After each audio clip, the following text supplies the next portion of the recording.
Europe 1, bonjour, le journal des sports. À 6 Samuel heures. Etienne. Oh, je me suis coupé la parole moi-même, dites donc, mais c'est dingue ça. Il est passé. 6h11, juste va après venir, le le journal journal des des sports, sports ça va de venir. Jérôme Lacroix. Qu'est-ce qu'on. Ce matin, Jérôme. Oh, vous m'avez tout troublé là. À la une désolé. ce matin, bien sûr, Eh oui. le tapis rouge. Pour qui ? Pour les Eh experts. oui, le handball, prix à patrie. La France, 18 jours durant, accueille le mondial. La France, plus que jamais, derrière son équipe Fagnon, ses experts qui ont tant gagné ces 15 dernières années, une cascade de récompenses. Dont le dernier titre mondial qui fait qu'aujourd'hui, eh bien, les Bleus sont favoris de leur compétition. Ce soir, France-Brésil, match d'ouverture.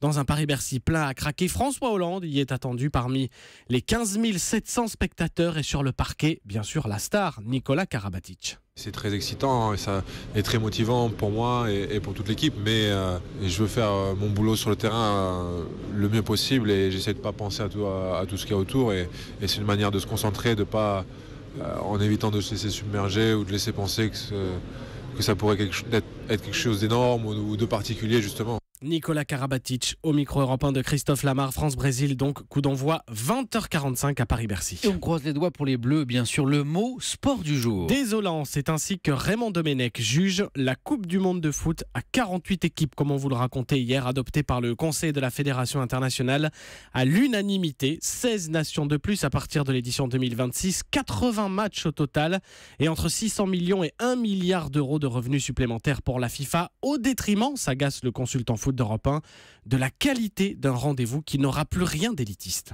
Ça, c'est vraiment le vrai souci. Quand l'argument, il est économique, qu'est-ce qu'on peut dire ? Il y a plus de débat, quoi. On peut faire ce qu'on veut.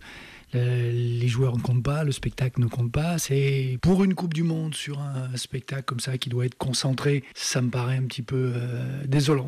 Pour moi, l'objectif, là, il est raté. L'objectif sportif, il est raté. Raymond Domenech au micro européen de Julien Froment. Le foot en France et les Monégasques par un trou de souris en Coupe de la Ligue, qualifiés pour les demi-finales au tir au but hier soir à Sochaux, club de Ligue 2.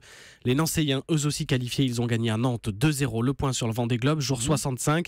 Et toujours en tête, Armel Lecléache ce matin, 300 km d'avance sur Alex Thomson. Les deux hommes sont au large du Cap-Vert. Enfin, Jérôme, l'histoire du jour. Une belle initiative de supporters de foot. C'est pas tous les jours. À Rennes, les fans ont ouvert une cagnotte sur Internet au bénéfice des joueurs de Biarritz. Les pros bretons ont récemment éliminé les amateurs basques en Coupe de France, mais les pros ne leur ont pas laissé la totalité de la recette du match, comme cela se fait souvent, même si c'est pas obligatoire, ils leur en ont laissé qu'une partie. Les supporters tentent ainsi de combler le manque à gagner de leurs pros de 15 000 euros. Belle initiative de ces supporters bretons, ça c'est sympa. Merci Jérôme.